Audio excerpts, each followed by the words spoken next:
Maqniti şəkildə göstərilən istiqamətdə hərəkət etdirdikdə sarğacın M və P uclarında hansı maqnit qütbləri yaranır?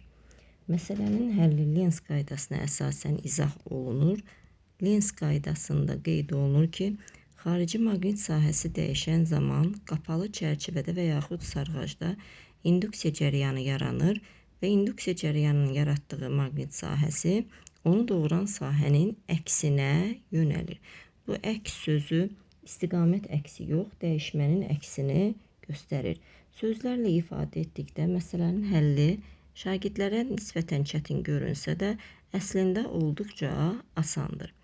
Məsələnin həllinə keçək. Maqnit şəkildə göstərildiyi kimi sarğaca yaxınlaşır. Sarğaca yaxınlaşdıqda Lens qaydasına əsasən sarğac itələnəcək.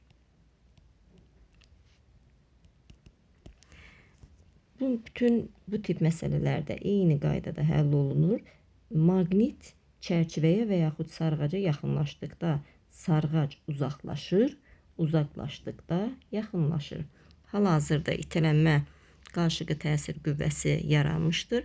Maqnit maqnitə haçan itələyər, qütblər eyni olduqda, deməli M nöqtəsində N qütbü, P nöqtəsində isə S qütbü yaranır.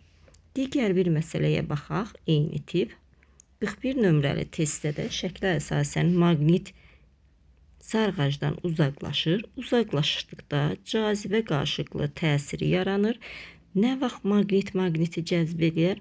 Qütblər müxtəlif olduqda. Onda N maqnitin N hissəsində sarğacda M nöqtəsində S qütbü, P nöqtəsində isə N qütbü yaranar.